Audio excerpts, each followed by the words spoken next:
Sini kumpul bareng gue. Kita bakal lihat bocah umur 13 tahun yang latihannya udah sebrutal Rock Cleo. Dia cuma dari keluarga cabang, makanya dia harus tampil beda dan gila fisiknya. Di usia sekecil ini udah kayak monster sungguhan. Karena dia cuma keturunan sekunder, dia bahkan dilarang pegang pedang asli.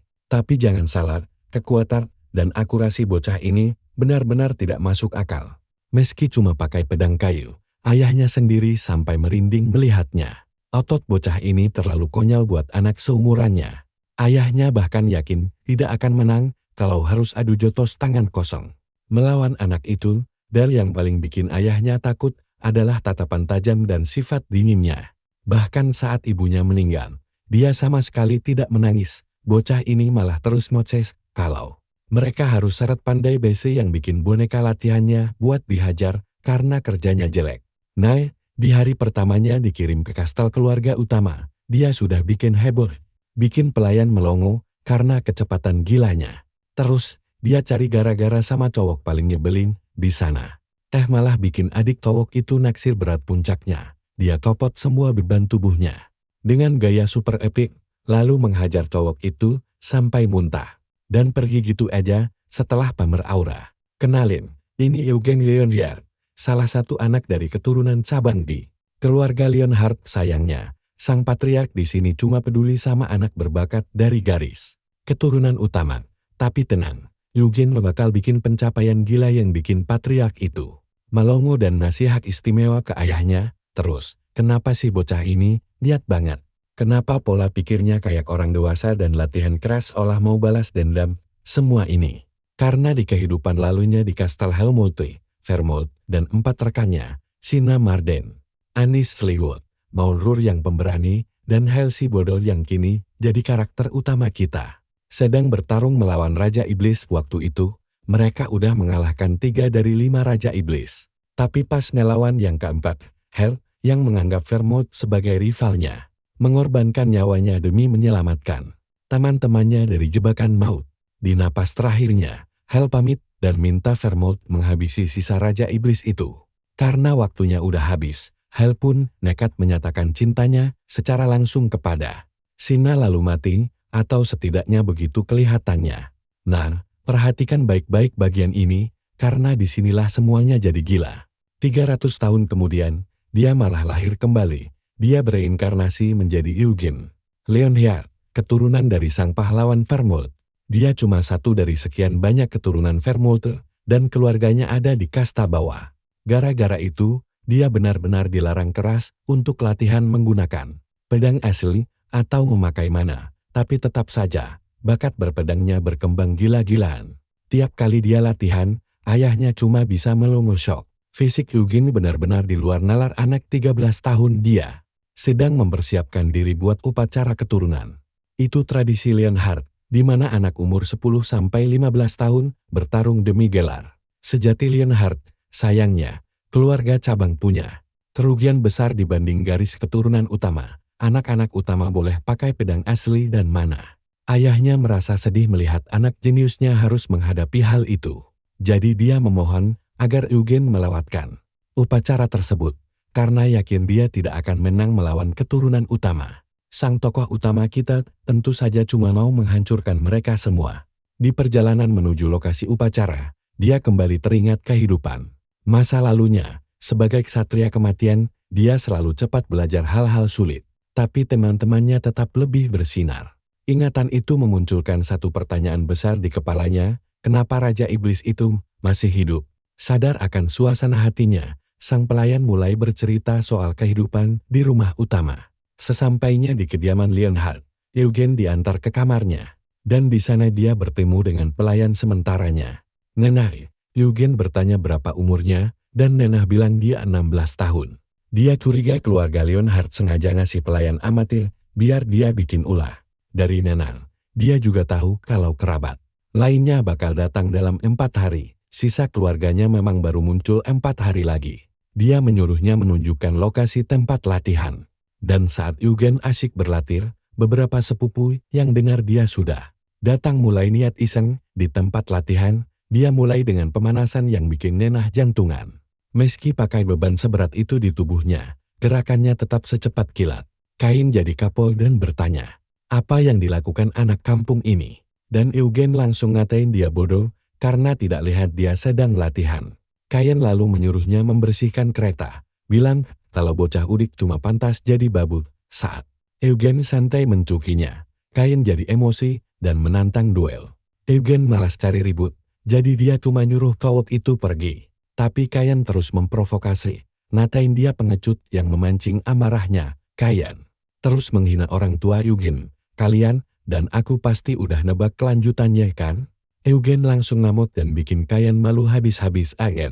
Tepat saat sapu tangan itu jatuh, pertarungan itu langsung selesai. Cil sok berat lihat kakaknya kalah telak tanpa bisa menyentuh Eugen sama sekali dan menuduhnya pasti pakai mana. Dengan santai, Eugen bilang dia sama sekali tidak curang. Lalu pelayan Kain muncul. Setelah Eugen menjelaskan kenapa duel itu terjadi, kakak beradik itu pergi. Sementara itu, Eugen makin tidak sabar menunggu upacara keturunan buat mempermalukan keturunan dari mantan rivalnya. Setelah mendengar laporan Hazar, Ansi Lionheart, istri kedua keluarga utama, Namuk tahu anaknya kalah dari anak cabang.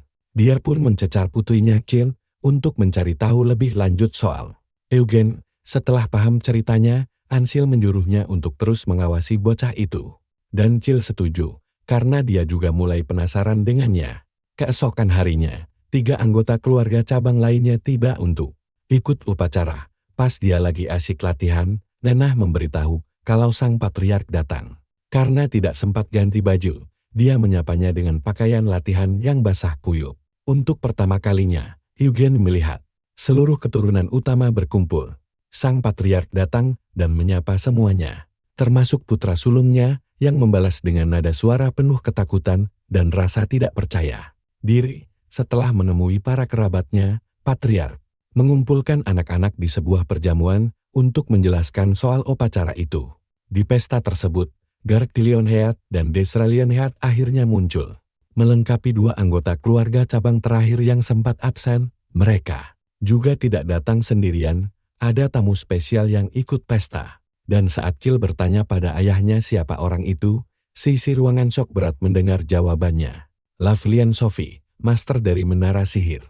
Merah, Eugen kaget banget dengar nama itu, karena itu mengingatkannya pada Sina, teman lamanya, sekaligus master menara termuda di masanya. Reaksi terkejutnya itu malah menarik perhatian sang patriark, karena dia udah tahu soal duel dengan putranya itu. Dia sadar Eugen anak yang kuat, dan merasa sedikit kecewa, karena Kain belum juga minta maaf. Dengan benar, saat permintaan maaf Kain, terdengar ogah-ogahan. Eugen merasa kesal, tapi ya sudahlah. Sang patriark malah makin penasaran dengan kemampuan bocah yang bisa menang satu serangan tanpa mana itu, jadi dia bertanya, apakah Eugen belajar dari ayahnya, dan semua orang di sana syok mendengar jawabannya. Eugen bilang ayahnya cuma mengajari dasar-dasarnya saja, dan sisanya dia pelajari sendiri. Sang patriark benar-benar terkesan, lalu menyuruh mereka mulai makan. Setelah makan malam usai, mereka akhirnya mendengar detail upacara gila itu. Master Menara Merah membuat labirin penuh monster, dan untuk lulus, mereka wajib mengalahkan bos di tengahnya. Tapi tenang, labirin ini cuma ilusi, jadi kerusakannya tidak akan benar-benar nyata, artinya mereka tidak akan pulang babak belur. Setelah mendengar aturannya, Eugen bertanya apa hadiah buat pemenangnya. Begitu tahu sang juara bebas milih harta apapun dari keluarganya, dia makin bersemangat. Setelahnya, Garg dan Desra mencegatnya dan nanya apa dia benar-benar menghajar Kain. Eugen mengiyakan, lalu nyelonong pergi. Saat latihan lagi, dia kembali diganggu sepupunya, tapi kali ini Garg maju duluan. Dia pamer otot dan mengejek Eugen harus pakai steroid kalau mau badan. Sepertinya, Eugen santai mencuekin si bodoh ini. Tapi, Desra malah bertanya, kenapa dia memakai pedang. Padahal waktu mengalahkan Kain, dia pakai tombak. Eugen bilang, dia bisa pakai senjata, apa saja. Cewek itu tidak percaya, dan langsung menantangnya. Menghina ilmu tombaknya sambil menjadikan Garg sebagai wasit. Duel pun dimulai. Desra shock, karena kuda-kuda Eugen sama sekali tidak ada celahnya. Sepanjang pertarungan, Eugen cuma main bertahan, santai menerima serangannya. Sambil menonton gerakan cewek itu, dia sadar Desra punya bakat gila, tapi tetap tidak bisa menang. Saat Desra mengubah polanya, dia malah masuk jebakan. Dan Eugen menang tanpa perlu membalas. Jadi gimana menurut kalian? Epic banget kan aksi bocah ini? Setelah itu, Garg dan sini ikut aku kamu, dan aku bakal lihat sesuatu yang belum pernah terjadi. Desra ajak protagonis kita buat melawan keluarga utama. Garg bilang mereka harus kerja sama karena lawan pasti gabung demi capai bos dulu aja. Eugen santai bilang dia bisa menang sendiri. Tapi karena anggota cabang tidak pernah menang, Desra terus memaksa. Nah, kembali ke rumah utama, Ansila malah sibuk memikirkan. Alasan Master Menara Merah diundang, mungkin dia mau jadikan Edward muridnya. Coba bayangkan, dari kecil Edward lebih suka baca buku daripada latihan fisik berat. Dan dia memang selalu menunjukkan ketertarikan pada sihir. Kalau benar dia jadi murid Master, dia harus tinggalkan rumah utama sementara. Kian dan Shell bakal terus berkembang di sini, yang berarti Edward sudah menyerahkan posisinya sebagai pewaris. Jadinya, anak Ansila bakal selamanya dikenal cuma sebagai anak istri kedua. Dia sudah tahan semua ini, karena yakin masih ada peluang, tapi sekarang, anak dari keluarga cabang saja bisa mengalahkan mereka, lalu dia kepikiran ide lain. Kalau Eugen selesaikan labirin duluan, dan bakatnya permalukan seluruh keturunan utama, kekalahan Kia bisa tertutup oleh rasa malu yang jauh lebih besar. 3 hari kemudian, upacara garis keturunan dimulai. Sihir dibentuk dan dikirim ke peserta. Semua dapat secercah cahaya, dan Lovilian suruh mereka mengubahnya jadi senjata. Semua orang langsung coba, dan Sil jadi yang pertama bikin pedang. Setelah ayun-ayun sedikit, dia tanya bagaimana kalau senjatanya patah. Love jawab santai, itu mustahil, karena terbuat dari sihir, sama seperti labirinnya. Dia langsung semangat nanya apa bisa bikin hewan alih-alih pedang. Tapi ternyata cuma benda mati yang bisa dibuat. Gara-gara itu, ada cowok nanya alasannya, dan Lovilian jelaskan kalau menciptakan nyawa itu kekuatan suci yang cuma dimiliki makhluk hidup. Si cowok sampai takjub dengarnya. Lalu Garget muncul bawa pedang super besar. Tanpa ditanya, dia pamer kalau itu pedang yang sama yang dia pakai di rumah. Dan dia kaget bisa menirunya di sini. Desra bikin tombak, sementara Eugen pilih pedang. Edward juga bikin satu, tapi wajahnya murung banget. Sebentar lagi, semua siap masuk ke labirin, cuma MC yang bawa pedang dan perisai. Tak langsung nanya, kalau mereka ketemu di dalam labirin, apa Eugen bakal melawannya juga? Why? Eugen malah tanya balik, apa saling serang? Itu diizinkan? Ketua keluarga bilang iya, tapi dia tetap ingatkan, akal sehat dan kerja sama itu penting. Karena mereka satu keluarga berdarah Lionheart. Dengar kata keluarga, tiba-tiba wajah Shell merona merah dan tersipu malu. Sang protagonis lihat itu dan merasa agak aneh. Setelah itu, semua orang dikasih kalung yang sama. Kalung ini bakal terhubung langsung ke pikiran masing-masing peserta. Kalau labirin ngasih tekanan terlalu berat, kalungnya bakal bereaksi menyelamatkan mereka. Ya, semacam alat pengaman lah. Mereka juga bisa minta tolong dengan cara pegang kalung lalu teriak minta bantuan. Setelah semua aturan dijelaskan, saatnya mulai. Meski masuk dari titik yang sama, mereka bakal dipencar di dalam sana. Cewek itu mendoakan Eugen beruntung, dan Eugen balas menyemangati. Begitu melangkah melewati portal cahaya. Perhatikan baik-baik ya, ini mulai seru. Eugen nyasar di ruang gelap. Sekali ayun, dia sadar ruangannya sempit banget. Pakai senjata panjang di sini, pasti nyusahin. Makanya dia cerdas pilih pedang dan perisai, meski bentuknya sangat biasa, ujian pun langsung dimulai. Peserta lain sudah pada kewalahan, dan terpaksa pakai kalung mereka. Begitu digunakan, mereka langsung ditarik keluar labirin dengan cepat. Bayangkan, baru 1 jam berlalu. Sudah 3 orang yang gagal total. Ketua keluarga kelihatan kecewa, dan menyuruh mereka istirahat dengan dingin. Di dalam tenda lain, para tetua asik pantau peserta lewat layar sihir, tatapan. Ketua keluarga paling fokus, Garjun kelihatan repot pakai pedang raksasanya. Tapi tenaga badaknya menutupi itu semua. Dia hancurkan semua monster. Desaria sebaliknya, pakai kecepatan murni buat pegang kendali. Dan menghindari pertarungan yang tidak perlu. Canon gerak super hati-hati, hindari jebakan demi jebakan. Sampai dia dipuji habis-habisan.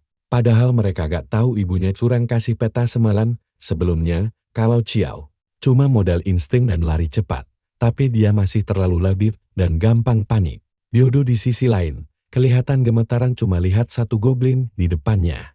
Tapi rasa takutnya langsung berubah jadi rasa takjub saat tahu goblin itu murni dari sihir. Dia juga punya bakat. Lorian sadar betapa tertariknya anak itu pada sihir. Dan ketua bilang dia memang suka sihir sejak bayi. Mereka bahkan repot bawa guru dari ibu kota. Tapi Ike malah berhenti di tengah jalan. Dengar itu Lo Brian kaget dan tanya alasannya. Ketua bilang dia cuma terima takdirnya. Idin Sket merasa jadi ketua keluarga selanjutnya adalah kewajiban mutlaknya. Tapi jujur, ketua sebenarnya ingin kejar jalur sihir. Kalau semangat itu masih ada, dia pasti gak akan tolak kesempatan langka belajar sama master. Menara Merah, master menara itu. Lalu bilang dia gak bisa janji apa-apa, tapi setidaknya mau ketemu anak itu dulu. Cuma, kalau bakatnya ampas, ya gak bisa jadi murid. Ketua ngangguk paham, niatnya cuma mau lihat bocah itu. Ngejar impiannya, ketua ngaku, anak itu lebih mengagumi Sina daripada pahlawan Vermouth sekalipun. Master menara setuju saja, lalu ketua bilang dia itu beda dari kebanyakan orang. Karena dia tidak melihat pahlawan favoritnya sebagai Sina, atau bahkan Vermouth. Brian penasaran dan tanya siapa dong. Ketua baru mau jawab. Tiba-tiba dia nunjuk layar makhluk sihir. Nyuruh si master menara buat segera. Lihat ke sana, kamu dan aku pasti suka bagian ini. Eugen santai hadapi monster dari depan. Saat yang lain menyerbu, MC kita mengelak mulus dan membantai dari segala arah. Bikin penonton melongo, bahkan ketua menatap dengan kaget total. Master menara buru-buru nanya siapa bocah gila itu. Begitu troll raksasa ambruk, ketua menjawab, itu Eugen Millionhaire.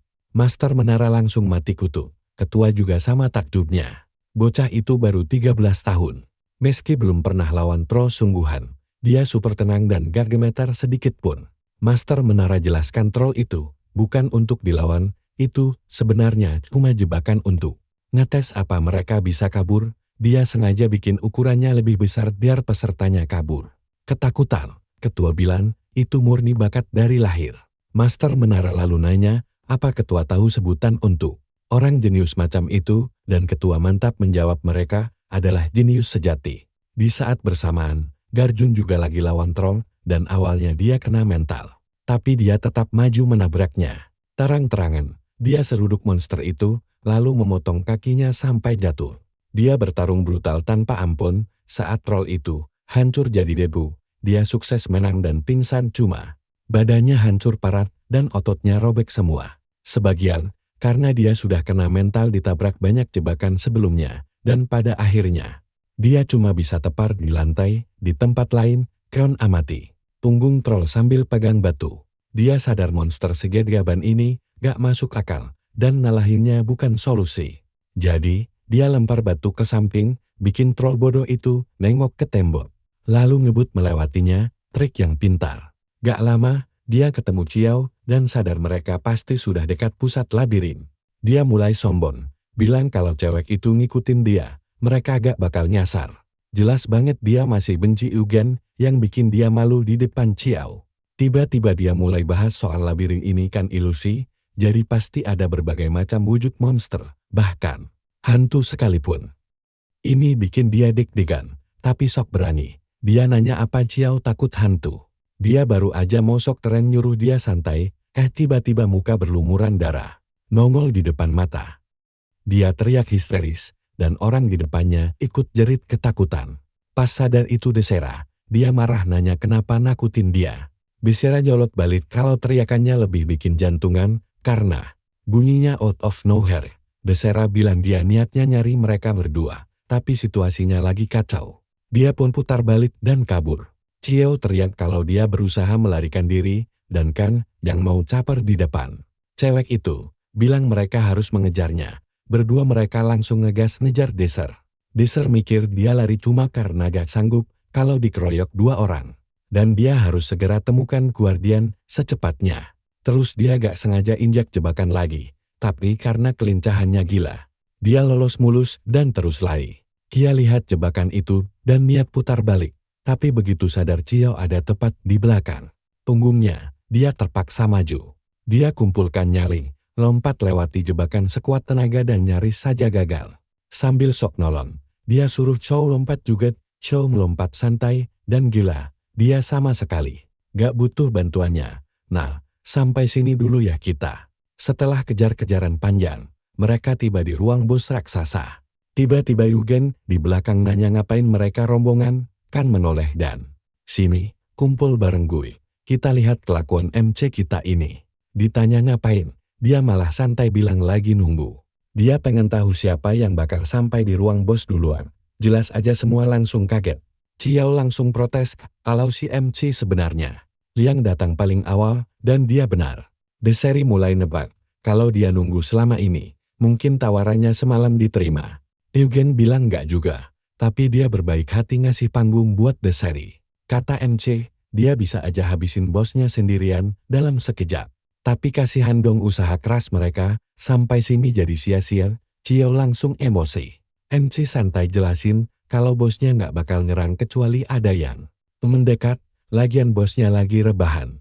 Jadi, sesuai urutan kedatangan, mereka disuruh lawan bosnya duluan, lanjut Ciao, baru kan.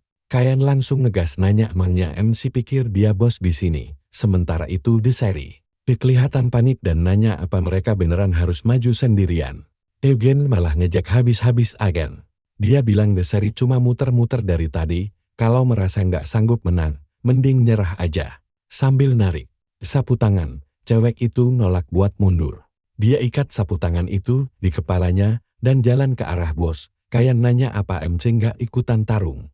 Eugen jawab dia bakal maju kalau mereka udah kelar. Kayan bilang, MC nggak bakal kebagian giliran karena dia sendiri yang bakal ngalahin bosnya. Eugen langsung nantangin, kalau Kayan beneran bisa, dia bakal panggil abang seumur hidup.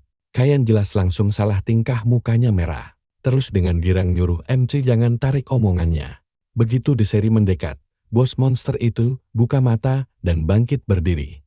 Dia ketakutan setengah mati. Tapi udah sejauh ini, pantang mundur dan langsung menerjang. Dia berhasil hindari injakan pertama monster itu dan coba nusuk kulitnya, tapi gagal total. Begitu dia sadar kulitnya sekeras baja, bos itu keburu nangkap tubuhnya. Dia udah pasrah mati, tapi ternyata monster itu malah melemparnya ke jauh-jauh dan jatuh tepat di dekat yang lain. Ciao bingung dan nanya ke Eugen kenapa monster itu nggak ngebunuh Deseri. MC bilang makhluk itu nggak nyata, bos itu cuma ilusi sihir. Jadi pas ketangkap, itu dihitung kalah. Kayan sekarang maju sambil senyum sombong. Dia mau buktiin kalau keturunan utama itu levelnya jauh di atas cabang sampingan. Bikin dia makin kegirangan, Kayan mulai ngumpulin kekuatannya lagi. Mengalirkan energi itu ke pedangnya. Mana langsung menyelimuti seluruh bilahnya. Deseri sok sadar itu pedang mana. Jurus nyeri yang bisa membelah apa aja. Normalnya butuh 10 tahun latihan mana super keras. Buat bisa pakainya, disitulah dia baru paham seberapa jauh jurang antara keluarga utama dan cabang. Tapi Eugen malah mikir itu taktik yang lumayan. Kayan sesumbar meski cuma bisa tahan sebentar, itu. Nah, perhatikan baik-baik bagian ini. Tiba-tiba energi mananya lenyap gitu aja dari pedangnya. Kayan kebingungan parah. Sementara Eugen langsung teringat kata-kata ketua keluarga yang memang pengen murni nguji kemampuan mereka. Tanpa bantuan hak istimewa keluarga utama. Jadi Master Menara kemungkinan besar ngeblokir semua serangan mana di pusat labirin. Artinya sekarang pertarungan murni adu mekanik. Sayangnya Kayan ini masih nyebelang nggak paham situasi, jadi MC nanya apa dia takut bakal kalah. Kalau dia, mending ngaku aja mau nyerah dan pulang. Daripada babak belur konyol gara-gara maksain ego sendiri, cewek itu malah asyik nonton kesenangan. Kayan nekat menerjang dan bos monster itu langsung membalas. Dia berhasil meluncur menghindar dan menebas lengan raksasa itu. Terus dia lincah menghindari beberapa serangan beruntun dan membalasnya, tapi dia cepat sadar serangan receh gitu nggak bakal numbumbangin bosnya. Jadi dia gaspol maju pakai semua tenaganya dan mengincar kakinya. Sialnya, bos monster ini cukup pintar buat nahan serangan Kayan pakai lutut. Kayan jelas kaget banget. Dan bos itu tanpa ampun mencengkeram dan membantingnya ke tanah. Terus monster raksasa itu melemparnya sekuat tenaga. Kayan emang mendarat mulus pakai kaki. Tapi Eugen nyengir bilang kalau itu tetap dihitung. Sebagai kekalahan, Kayan emosi parah, tapi dia nggak bisa protes. MC lalu nyuruh cewek itu maju, tapi dia nolak mentah-mentah. Tanpa pedang dan mana di pusat labirin, dia merasa nggak ada gunanya buat bertarung. MC sedikit terkejut.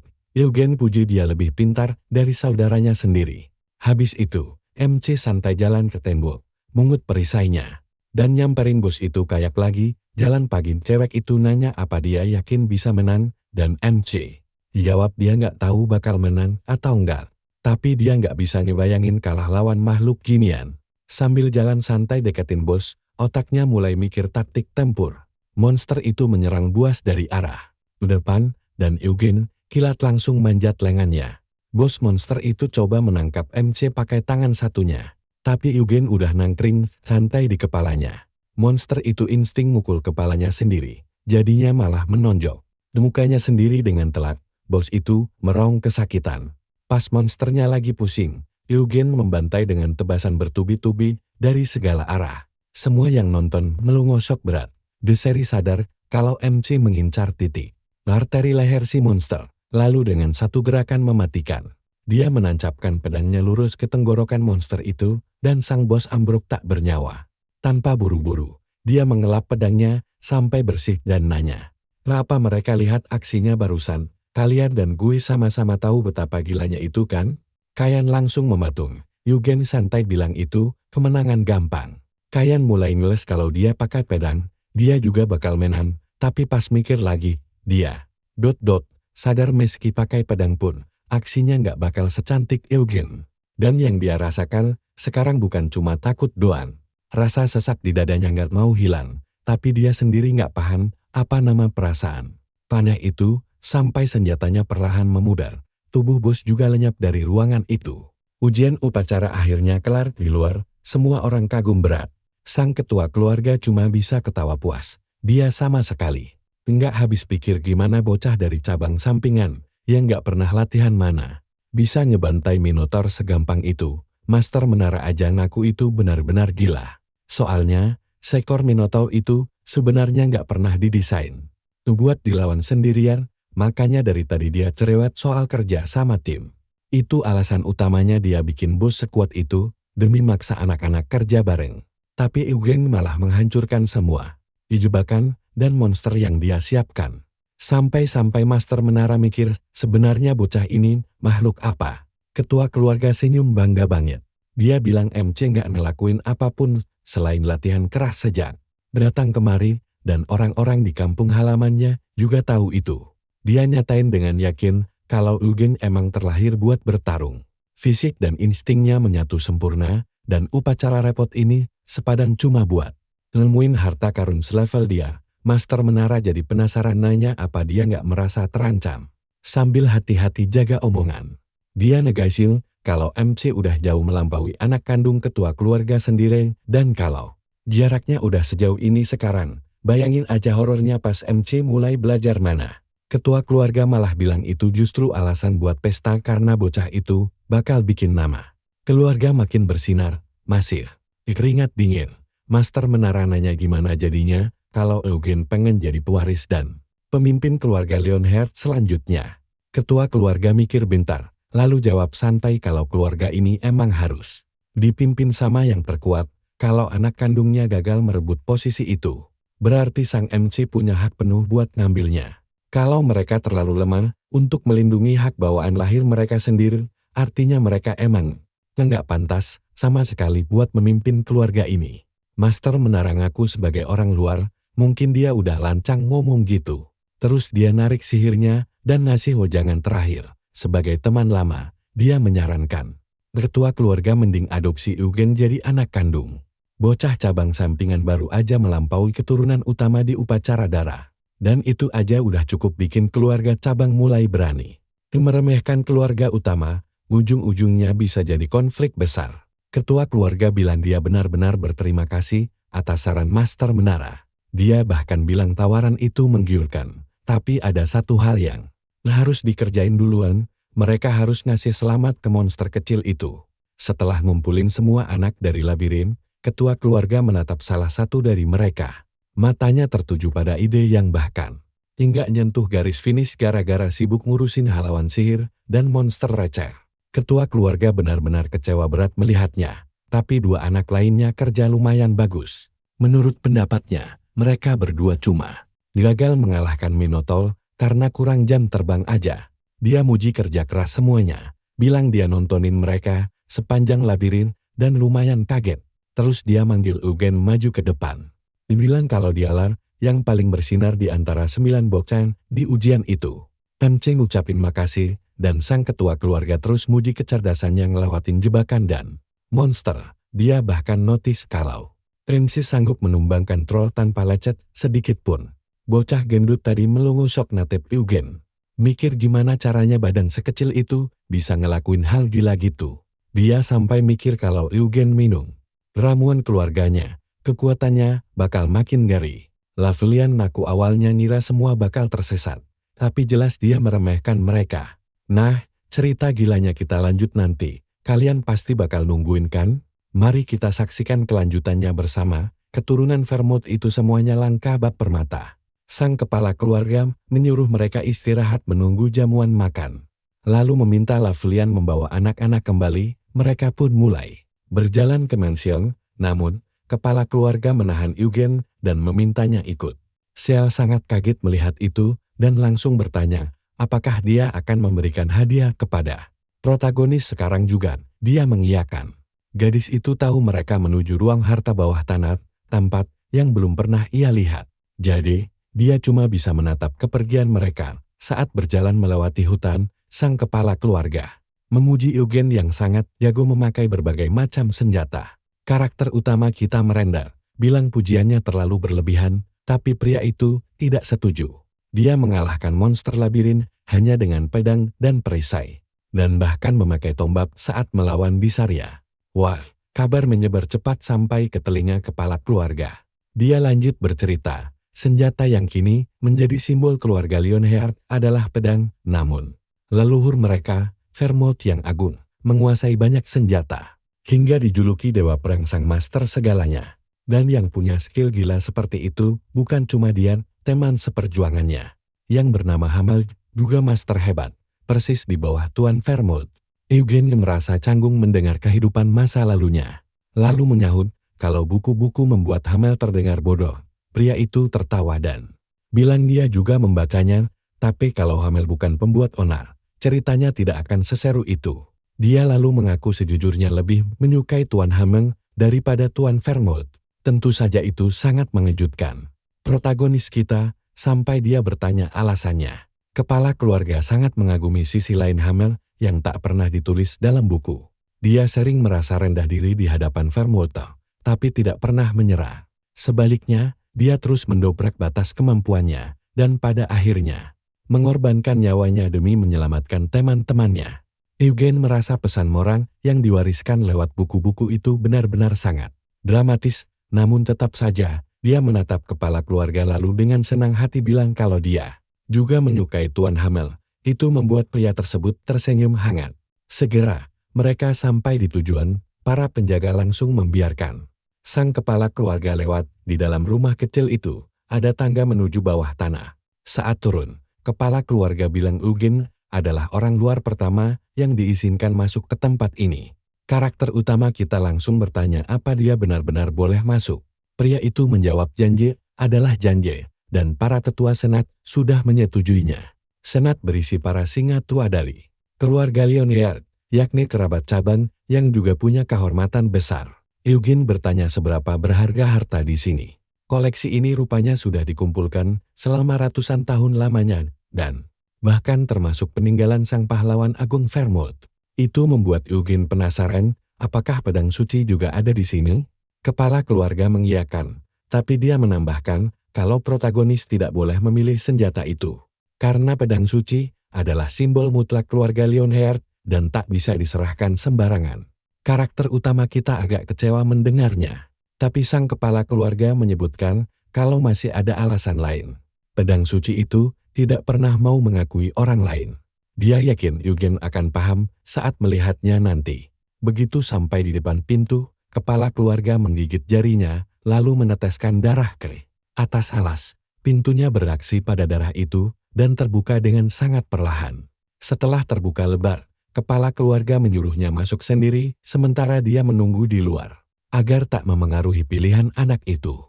Protagonis kita berterima kasih, lalu masuk ke dalam. Sekarang perhatikan ini. Begitu pintu tertutup, dia tersenyum lebar. Tepat di depannya, tertancap pedang suci legendaris, bilah yang dulu dipakai oleh sang pahlawan Vermouth. Mungkinkah bocah jenius ini bisa mengklaim pedang tersebut? Pedang suci itu sudah ada sejak zaman awal Kekaisaran Suci Urus. Orang-orang percaya itu adalah pedang pemberian Tuhan. Untuk waktu yang lama, senjata itu disegel di kuil pusat dan hanya mengakui Vermouth sebagai tuannya. 300 tahun lalu, pedang inilah yang menusuk Raja Iblis Carnage. Salah satu dari 5 eksistensi terkuat di kerajaan Iblis Helmut. Tapi setelah itu, pedangnya cuma dipakai sebagai obor simbolis, sangat mubazir. Nah sekarang, bisakah Eugen mengambilnya? Dia langsung memegang gagangnya sambil tersenyum girang. Tapi ditarik sekuat tenaga pula, dia tidak bisa menggerakkannya sama sekali. Pedang itu menolak. Namun Eugen sadar, kalaupun berhasil ditarik, dia tak akan diizinkan untuk menyimpannya. Jadi, dia menyerah dan mulai mencari harta karun lain. Setelah melihat-lihat ke sekeliling, dia akhirnya menemukan sesuatu yang luar biasa. Aspel, sang pedang rakus. Pedang itu bisa melahap mana apapun yang ditebasnya dan mengubahnya jadi kekuatannya sendiri. Bahkan bisa membelah mantra kuat dalam satu tebasan. Tapi Vermouth bisa memakainya karena dia itu penyihir hebat. Sementara saat ini, pedang itu masih terlalu berat baginya. Lanjut mencari, dia menemukan senjata terkenal lainnya. Ada tombak naga Carbos. Butuh waktu untuk memanas, tapi kalau sudah aktif, tombak ini bisa menyemburkan api layaknya naga asli. Ada juga pedang badai Winter yang diberkati roh elemen Raja Angin. Dia juga menemukan busur guntur yang menembakkan kilat halilintar dan dijamin tepat sasaran seberapapun jauh targetnya. Lalu ada Jabir, pedang ilusi terbang. Saat disalurkan mana, wujudnya berubah menjadi cambuk mematikan yang terbuat dari ratusan bilah. Dan ada juga perisai Glor yang mampu menahan serangan seolah itu bukan apa-apa. Semua senjata di sini gila-gilaan. Rasanya sayang banget kalau dilewatkan. Meski begitu, dia belum juga bisa menemukan pedang bulan atau tombak iblis. Jadi, dia pikir senjata terbaiknya pasti sudah diambil sejak dulu. Untuk sekarang, pedang Wind sepertinya pilihan terbaik. Memegangnya saja bisa mengaktifkan roh angin dan dengan mana yang cukup. Raja Angin pun bisa dipanggil. Di dunia ini, penyihir jenius saja kesulitan mengontrol elemen lemah. Dengan pedang Winter, masalah itu lenyap. Tapi, dia tetap lanjut memeriksa bagian gudang lainnya. Kalian pasti ikut kaget, kan? Dari semua senjata gila tadi, matanya malah tertuju pada sebuah kalung dari rak. Bagi karakter utama kita, benda ini sangat familiar dari kehidupan masa lalunya. Itu adalah kenang-kenangan yang ditinggalkan orang tuanya setelah mereka dibunuh monster. Dindannya sudah lama terbalas, tapi dia masih memakai kalung itu hingga hari kematiannya. Jadi kenapa kalung itu ada di sini? Apa Vermouth membawa kembali mayatnya? Dia mulai berpikir mungkin teman-temannya memang tidak pernah mengabaikannya. Perjanjian antara Vermouth dan Raja Iblis. Incarceration memang membawa kedamaian, tapi Helmut masih berdiri dan 2 Raja Iblis masih hidup. Sejarah sekarang bilang kelima pahlawan mengalahkan kelima Raja Iblis bersama-sama, tapi melihat kenang-kenangan ini di sini membuatnya bertanya-tanya janji apa yang sebenarnya mereka buat. Dia sangat ingin tahu jalan pikiran Vermouth. Dia bahkan menebak kalau mereka kehilangan kesempatan karena dia keburu mati sebelum pertempuran berakhir. Kalau memang begitu, mungkin ini semua murni kesalahannya. Tetap saja, dia tak ingin menyalahkan kawan-kawannya. Pasti ada alasan mereka gagal membunuh Raja Iblis itu. Banyak sekali senjata yang dia mau di ruangan ini, tapi dia tak bisa meninggalkan peninggalan Hamel membusuk di gudang. Leonhard, kepala keluarga jelas kaget dengan pilihannya, lalu tersenyum. Bilang dia menyukai kalungnya, namun dia bertanya apa. Eugen sungguh-sungguh, karena ruangan itu penuh harta tak ternilai. Dia minta izin untuk melihat kalung tersebut sebentar. Itu cuma batu merah kasar, tidak berharga, bentuknya jelek, intinya itu cuma sebuah kalung murahan. Lantas kenapa benda itu ada di ruang harta karun? Sang kepala keluarga memutuskan untuk memeriksanya. Dia menaruh kalung itu di atas alas pemindai dan menemukan benda itu sama sekali tidak terdaftar. Dengan kata lain, ini bukan harta Lionheart dan tak seharusnya ada di sana. Dia menjelaskan bahwa nilainya nyaris nol, dijual pun tidak akan cukup beli padang murah. Jadi, dia menanyakan sekali lagi apakah protagonis yakin. Eugen yang tampak senang menjawab ya. Dan pria itu tidak mempermasalahkannya kalau dia memang menginginkan benda tersebut. Namun, dia akan menyuruh Librian memeriksanya dulu karena bisa jadi kalung itu dikutuk. Bocah itu memastikan bolehkah dia menyimpannya sesudah diperiksa. Dan kepala keluarga berjanji akan memberikannya. Dia juga menekankan kalau benda ini tidak dihitung sebagai pilihan harta Lionheart. Jadi, Eugen dipersilakan masuk kembali dan memilih. Harta lainnya, itu membuat protagonis kita terkejut. Tapi pria itu bilang janji awalnya tetap berlaku. Dia boleh mengambil satu harta sungguhan. Eugen berterima kasih, lalu lari kembali ke dalam ruangan. Kebaikan pria ini benar-benar di luar nalar. Nah, kalian wajib menonton aksi serunya nanti. Tanpa ragu, dia mencabut pedang badai Winter dan menjadikannya senjata andalan yang baru. Sini kumpul, kita lanjut ceritanya. Malamnya dia kembali ke kastil. Desra Lionheart kesal banget, nanya kenapa dia tidak pilih tombak padahal jago banget. Eugen santai bilang itu pilihannya, dan dia juga jago pakai pedang. Cewek berotot itu protes pedangnya kelihatan terlalu ringan. Katanya dengan tenaga sebesar itu, palu atau kapak jauh lebih cocok buatnya. Dia bahkan mencoba ngajak Eugen ikutan rutinitas olahraganya. Tapi Eugen langsung menolak. Desra Lionheart menyuruhnya mengabaikan si penggila otot itu dan memintanya mencabut pedangnya. Tanpa ragu, dia menariknya keluar. Dia menjelaskan bahwa ini adalah Stormblood Winter, pedang yang diberkati elemen Raja Angin. Dengan latihan mana, kekuatannya bisa dipanggil. Desra mengaku itu keren, tapi tetap lebih pilih tombak. Eugen memancingnya dengan bilang ada banyak tombak di sana. Perhatiannya langsung tertuju. Desra mulai ngoceh soal tombak naga yang menyemburkan api mirip napas naga di setiap serangan sang protagonis pura-pura tidak tahu. Lalu Desra membahas tombak iblis reruntuhan, menyebutnya sebagai senjata paling kuat di seluruh gudang senjata Vermouth. Si binaragawan langsung menyela dan bilang, dia juga tahu tombak itu pernah dipakai oleh Raja Iblis Kebrutalan, yang malah membuatnya kena geplak. Nama Raja Iblis Kebrutalan itu memancing ingatan lama Eugen. 300 tahun lalu, Kerajaan Helmut punya 5 Raja Iblis. Pertama, Raja Iblis Kiamat. Kedua, Raja Iblis Penahanan. Ketiga, Raja Iblis Delirium. Keempat adalah Sang Raja Iblis Kebrutalan. Dan yang kelima adalah Raja Iblis Pembantaian. Kemudian si binaragawan bilang Desra salah soal senjata terkuat Vermouth. Menurutnya, senjata terkuat itu Relentless Crusher. Gigalis, keduanya mulai berdebat. Bilang kalau peringkat Raja Iblis tidak menentukan kekuatan senjatanya. Eugen cuma membatin, kalau kedua senjata itu satu-satunya barang Vermouth bekas peninggalan para raja. Iblis, benda itu terlalu berbahaya di ruang harta. Jadi pasti disegel di tempat lain. Saat perdebatan memanas, karakter utama kita merasa mereka sangat kekanak-kanakan. Dia melangkah pergi, memikirkan jika suatu saat bisa memilih senjata Vermouth, dia tidak akan ragu. Dia pasti mengambil pedang bulan, pedang kehancuran yang disegel jauh di Helmut, baik Raja Iblis Kebrutalan dan pembantaian hancur oleh cahayanya. Sekarang perhatikan baik-baik ya. Dia memasang kuda-kuda. Saat pedangnya berayun, semua orang tercengang. Ilmu pedang Eugen sungguh gila. Dia bergerak sangat santai, setiap langkah mengalir mulus menjadi tebasan berikutnya. Ini bukan lagi pertarungan, melainkan tarian, seolah-olah pedang itu adalah bagian dari tubuhnya. Awalnya, dia menebas dengan kekuatan penuh. Detik berikutnya serangannya super tajam bikin semua bungkam.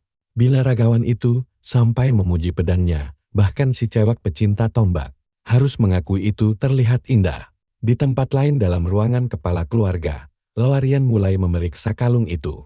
Wajahnya agak tegang, sambil meletakkannya di meja, dia bilang, tidak ada sihir di kalungnya. Dia bertanya apa ini benar-benar dari gudang senjata. Sang kepala keluarga membenarkannya. Lorian mendesak, curiga bocah itu menipu mereka. Tapi dia bingung. Kenapa, kalau dilarang memilih harta lain, bocah itu bakal pulang tangan kosong. Loarian akhirnya setuju trik itu terlalu berisiko, jadi dia memutuskan untuk mengeceknya lebih teliti. Mungkin tak ada sihir, tapi kepalang tanggung. Dia akan menggali lebih dalam. Kepala keluarga bertanya caranya. Loarian bilang ada mantra yang bisa membaca ingatan mana. Mantra itu diciptakan oleh penyihir hebat Cina yang bijaksana, mana ada di mana-mana, dan meninggalkan jejak. Jadi dia akan membaca sisa ingatan dalam kalung tersebut. Kepala keluarga mengandalkannya. Loarian lalu memulai mantranya, dan tak lama kemudian mulai bereaksi. Awalnya ingatannya tidak menunjukkan hal penting. Tapi dia tahu kalung ini umurnya setidaknya 100 tahun. Dia bahkan melacak benda ini dibeli di sebuah pasar jalanan ibu kota. Tapi setelah itu jejaknya gelap. Dia menebak sihir ruang harta mungkin mengganggu ingatan kalung itu.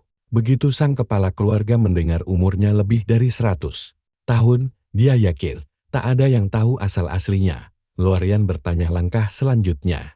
Gillette bilang dia akan memberikannya pada Eugene karena tak ada sihir. Lagi pula bocah itu berani merelakan harta karun demi benda itu. Loarian menebak kepala keluarga sudah mulai menyukai anak itu dan dia cuma tersenyum. Sambil berdiri di depan jendela, dia berbisik, kenapa tidak? Dia berencana memberi tawaran gila padanya. Loarian sedikit terkejut. Sang kepala keluarga berencana mengadopsi Eugene Lionheart sebagai anaknya. Mulai sekarang, karakter utama kita jadi bagian keluarganya. Keesokan harinya, karakter utama kita disambut oleh orang baru, namanya Gillette. Dia tahu betul siapa pria ini, kakak kandung kepala keluarga. Sosok aneh yang belum pernah menikah meski usianya sudah cukup umur dan sering berkelana kemana-mana. Meski begitu, sang protagonis dengan sopan memperkenalkan dirinya sebagai Eugene Lionheart. Dan pria itu bilang dia sudah tahu. Dia merangkulnya sambil bilang kalau Eugene adalah bocah cabang keluarga yang menang di upacara garis keturunan. Sambil melepaskan diri, Eugene bertanya urusannya apa. Pria itu mulai menjelaskan. Adiknya berniat mengirim ksatria lain, tapi dia milih datang sendiri. Intinya dia ingin bertemu Eugene langsung. Dia sudah sering dengar soal karakter utama kita, tapi sayangnya tak bisa menonton upacara garis keturunan secara langsung. Cuma kepala keluarga yang diizinkan masuk. Loarian bisa ikut karena bertugas membantu. Gillette sama sekali tidak kesal, itu cuma murni aturan dari pihak keluarga. Kita semua tahu Eugene tipe orang yang bodoh amat sama aturan tradisi kan. Gillette menyeringai lebar, adiknya juga pasti tidak akan peduli. Pada titik ini, Eugene paham kenapa pria ini tidak kunjung menikah. Dia jelas terlalu berjiwa bebas. Pria itu mengaku tak tahu kenapa keluarganya memanggil Eugene. Mungkin saja untuk memberinya pujian. Sang protagonis bilang dia sudah diberi selamat. Jadi pria ini sungguhan tidak tahu.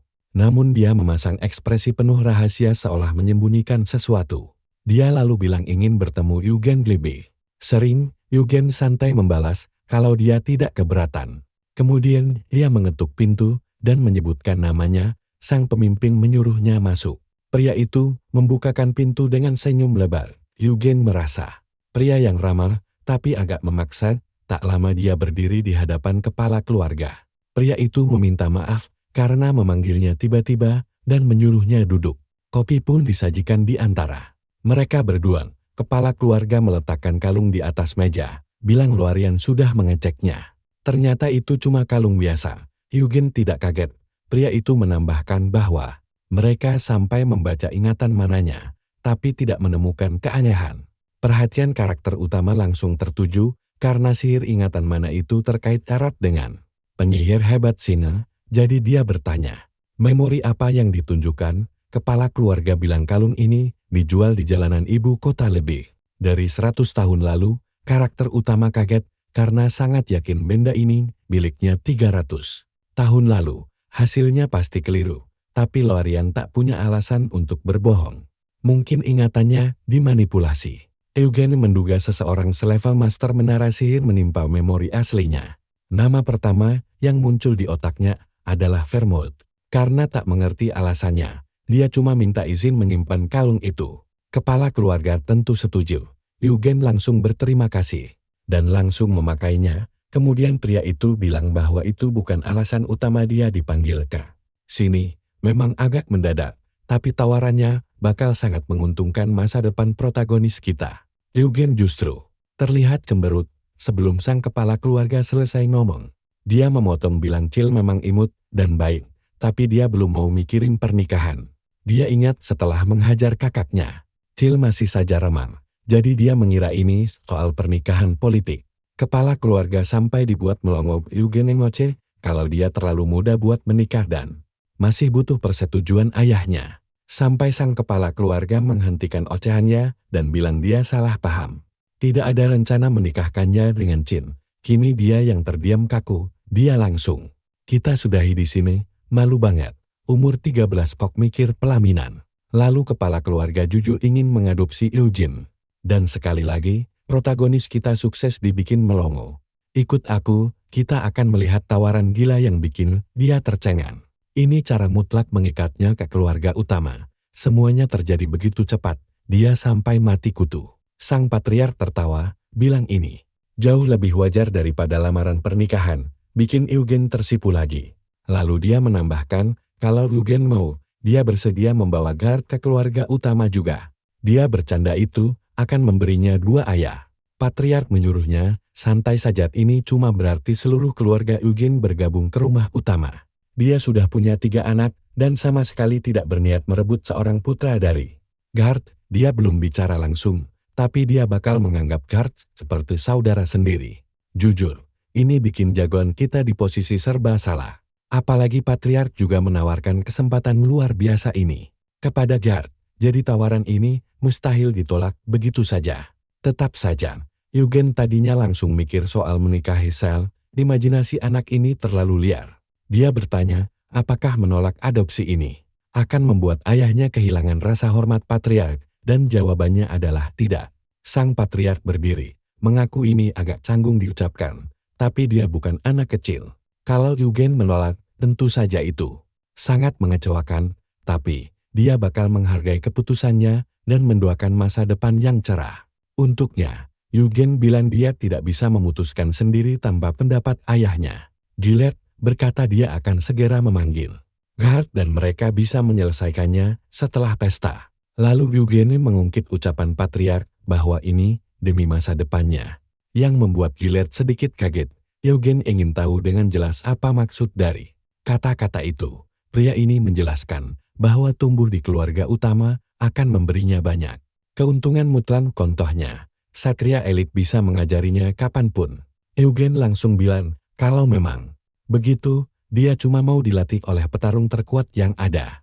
Sambil tersenyum, dia menambahkan, jika dia jadi anak angkat patriark, dia ingin sang patriark sendiri yang mengajarinya. Pria itu terdiam, jelas sangat tertarik.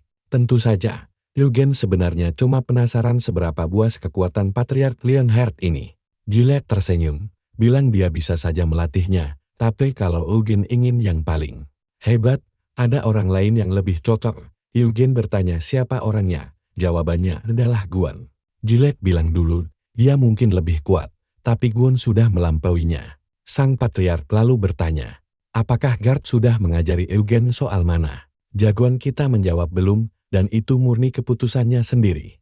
Dia ingin fokus pada pertarungan fisik dulu. Patriark memuji pilihan itu sangat luar biasa. Lalu dia menjelaskan, melatih mana butuh kristal mana dari monster tingkat tinggi. Semakin bagus batunya, makin susah dan mahal harganya. Hebatnya lagi, walau punya batu itu, kamu tetap butuh ahli tingkat dewa untuk memandu prosesnya. Dukungan gila semacam itu hampir mustahil ditemukan di keluarga cabang Gard. Tempat itu sama sekali tidak cocok untuk membesarkan bakat monster seperti Eugen, tapi dia menyimpannya sendiri. Tahu kata-kata tajam bisa bikin anak ini benci keluarganya sendiri. Setelah itu, mereka lanjut mengobrol santai sebelum Eugen akhirnya pamit untuk kembali ke kamarnya. Nah, perhatikan baik-baik, momen ini penting. Di jalan, dia mencium aroma parfum mahal dari seseorang yang sembunyi di balik pilar. Dia langsung sadar orang ini sengaja menunggunya. Dia terus berjalan sampai seorang wanita dewasa muncul, akting seolah pertemuan ini kebetulan belaka. Langkah pertamanya meminta salam formal. Jadi, Eugen menunduk dan menyebutkan namanya. Wanita itu bilang dia dengar. Dia baru saja bertemu berdua dengan patriark, tapi tidak menyangka akan selama ini. Eugene bertanya, apa dia butuh sesuatu. Dia pikir bocah ini terlalu berani, arogan, dan tidak tahu diri pantas. Saja dia berani menghajar bocah keluarga utama, sungguh, dia tidak kaget lagi.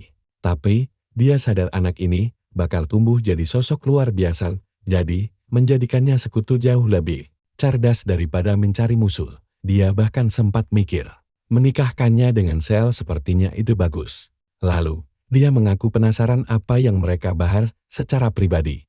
Eugene menjawab lugas kalau dia tidak bisa membocorkan rahasia obrolannya dengan patriark. Sedikit panik, wanita itu mengaku alasannya masuk akal dan dia bukan berniat menginterogasi. Tapi ada satu hal lagi yang ingin dia sampaikan. Eugene tampak bingung. Memulai dramanya, dia bilang dia belum meminta maaf atas kelakuan kasar putranya tempo hari. Eugene langsung menjawab dengan santai, tidak perlu, karena urusan itu sudah selesai di hari yang sama. Makin gugup, dia menyebut Eugene terlalu murah hati untuk anak seusianya dan berjanji akan mendisiplinkan putranya, berharap mereka bisa akur mulai sekarang. Sambil tersenyum lebar, Eugene menyahut, tentu saja. Bisa entah, mereka semua satu keluarga besar, itu bikin dia naik darah. Kata-katanya benar, tapi mendengarnya langsung tetap bikin muak. Lalu Eugene minta izin pamit. Dia mengiyakan dan minta maaf sudah menyita banyak waktu. Eugene berbalik pergi. Dia tahu persis siapa wanita itu. Ancila, sang matriark Lionheart, yang membencinya sejak awal cuma karena dia berasal dari keluarga cabang. Wajar saja dia lebih memilih menjauhi wanita itu sejauh mungkin. Tapi lepas dari wanita licik ini, tidak akan mudah. 2 hari kemudian, Guard akhirnya tiba dari kota asalnya. Dipandu oleh Guon, dia nyaris tidak percaya ini semua. Kamu dan aku pasti paham perasaannya, dia sok anaknya benar-benar menang upacara suksesi. Sambil berkaca-kaca, dia terus kepikiran bagaimana Eugene mengalahkan putra keluarga utama. Dia selalu tahu Eugene itu jenius, tapi sebagai ayah, dia tidak punya uang untuk mendukung bakat itu. Dia sempat yakin upacara ini bakal memaksa mereka menerima kenyataan pahit bahwa jarak antara keluarga utama dan cabang tidak bisa ditembus dengan bakat dan kerja keras doang. Setidaknya itu pikirannya, sampai seseorang memanggil namanya itu dia. Putranya tersenyum cerah ke arahnya. Guard berlari dan langsung memeluknya erat, menangis terseduh-seduh sampai susah bicara. Dia cuma bisa bilang betapa bangganya dia punya putra seperti Eugene. Jagoan kita, di sisi lain, langsung mengingatkan kalau dia sudah memprediksi ini sebelum meninggalkan kota kecil mereka. Dia mengingatkan ayahnya soal janji membawa pulang kabar baik. Masih menangis, Guard bilang Eugene memang pernah berkata begitu, tapi jujur dia sama sekali tidak percaya. Lalu, dia menyadari ada patriark di dekat situ dan buru-buru memperkenalkan diri sebagai Guard. Sang patriark langsung memperkenalkan dirinya sebagai Gillette Lionheart dan meminta maaf sudah repot-repot memanggilnya ke sini. Guard yang gugup mendadak bilang tidak masalah dan berterima kasih atas undangannya. Patriark berjanji tidak akan memisahkan ayah dan anak ini lama-lama, lalu meminta bicara. Di dalam Guard setuju dan mengikutinya masuk, meski jelas terlihat gelisah. Tidak butuh waktu lama, dia akhirnya mendengar soal adopsi itu. Patriark menjelaskan jika dia mengadopsi Eugene, Guard juga bakal ditarik masuk ke keluarga utama. Guard sama sekali tidak kelihatan senang. Jadi dia berdiri dan meminta maaf duluan kalau kata-katanya terdengar kasar. Dia sangat berterima kasih atas perhatian luar biasa pada Eugene, tapi sebagai ayahnya, dia tidak bisa berhenti mencemaskan masa depan bocah itu. Ditanya apa maksudnya, Guard tahu niat patriark itu baik, tapi dia takut keluarga utama malah bakal menyusahkan putranya, sang patriark. Sudah punya 3 anak, dan kalau Eugene bergabung, dia cuma bakal dianggap orang luar. Patriark tampak mengerti kekhawatiran itu. Dia sama sekali tidak ingin menghalangi masa depan anak ini, dan tahu betul, keluarga utama sangat memuja garis keturunan murni. Karena itu, banyak yang tidak akan menerima orang dari keluarga cabang masuk ke rumah inti. Dia menambahkan, walau Eugene berhasil masuk keluarga utama, posisi patriark mungkin tetap di luar jangkauan. Tapi tenang, bakat monster jagoan kita bakal bikin dia berjaya di sana. Kalau jadi putranya, dia bakal dekat dengan anak lain dan punya masa depan cerah. Guard mengakui ucapan Patria ada benarnya dan minta izin bicara dengan Eugen sebelum memutuskan. Di luar, Eugen baru mengambil pedangnya saat merasakan udara bergetar. Lalu mengayunkannya beberapa kali. Tiba-tiba ayahnya berjalan mendekat dengan kepala tertunduk lesu. Cukup sekali lihat wajah sedih Guard, dia tahu obrolannya berantakan. Dia langsung bertanya kenapa wajahnya muram begitu. Guard menatap putranya dan menyadari keberadaan pedang yang Eugen ambil dari gudang senjata keluarga utama. Dia sadar, jual semua harta pun, dia tidak akan mampu membelinya. Dengan perasaan campur aduk, dia bilang sang patriark ingin mengadopsinya, jagoan. Kita dengan sangat tenang menjawab, kalau dia sudah tahu. Guard bilang ini bakal menjamin masa depan Eugen kalau diterima. Tapi suaranya bergetar karena jalan ini dipenuhi penderitaan. Eugen sudah paham betul, berani bertarung. Kamu dan aku tahu dia pantang diinjak-injak orang. Mendengar tekad itu, Guard kembali menangis. Dia bilang putranya memang diberi nama olehnya dan mendiang ibunya. Jadi dia dilarang keras melupakannya. Dia menjawab, kalaupun diadopsi, ayah aslinya tetaplah Gerhard Leonhard. Gara-gara ucapan manis itu, pertahanan Gerhard langsung jebol dan dia menangis lagi. Akhirnya Eugen setuju diadopsi. Tetap di sini bersamaku, karena cowok ini sebenarnya ogah jadi kepala keluarga. Tapi ya, mana ada yang percaya. Istri pertama, Tess, dan istri kedua, Ansila Leonhard, pasti bakal memantau gerak-geriknya dengan ketat. Tokoh utama kita tahu cuma ada dua cara buat menghadapi kebencian orang. Pertama, cuekin saja. Kedua, ya cabut pedang dan tebas semuanya sampai habis. Langsung ke intinya, tidak lama. Kepala keluarga Leonhard menggelar pesta besar buat semua keluarga anak-anak yang ikut upacara. Pewaris, Gerhard mendadak jadi artis dadakan. Langsung dikerumuni banyak pertanyaan. Di kerumunan itu, ada ayah desa dan bapak si anak kekar, yang entah kenapa malah menawarkan steroid. Mereka bahkan asik ngobrol buat bikin grup nongkrong bapak-bapak. Tentu saja, Eugen tidak mau ikut campur, apalagi cari gara-gara. Di dekat sana, Bocan yang digebukin tokoh utama, kita berdiri dengan wajah super melas. Ibunya bilang dia harus percaya diri, mulai sekarang, orang-orang bakal membandingkannya dengan Eugen. Tiap melihatnya, mereka bakal ingat kekalahannya dan menertawakan anak keturunan langsung yang gagal menang untuk pertama kalinya dalam sejarah. Bukannya termotivasi, mental bocah itu malah makin hancur. Ibunya menyuruh dia telan saja rasa malu itu. Bagaimanapun juga, dia tetap anak kesayangannya. Sebagai keturunan langsung keluarga Leonhard, dia harus tetap menegakkan kepalanya dengan bangga. Si anak cowok itu cuma bisa mengangguk. Ibunya mengingatkan, kalaupun dia gagal jadi kepala keluarga, bukan berarti dia bisa santai. Eugen mulai dari posisi bawah, jadi dia harus kerja super keras buat merebut kursi itu. Lalu ibunya malah menyuruh dia berteman sama Eugen. Katanya biar punya ikatan batin abang adik, supaya kelak tokoh utama kita bisa jadi sekutu. Dia paham sih, tapi bingung banget cara mendekatinya gimana. Bikin makin malu saja, tapi ada satu cewek yang urat malunya sudah putus. Dia tanya apa mereka sekarang saudara, dan saat Eugen mengiyakan, dia ngotot dipanggil kakak. Eugen menolak. Cewek itu ngomel, kalau adiknya sendiri memanggilnya kakak cuma gara-gara lahir beda 5 detik. Kalian harus lihat betapa kocaknya ini. Dia ngemis minta dipanggil kakak, tapi Eugen ogah meladeni bocah 13 tahun dengan sebutan itu. Mending mati saja, katanya. Pindah ke ruangan kepala keluarga, Lavelian bilang dia tidak akan menerima murid tanpa syarat. Dia lagi ngomong sama Edward, yang sebentar lagi bakal dites bakatnya di Menara Arot. Edward tanya gimana kalau dia benar-benar berbakat di sihir pemanggilan.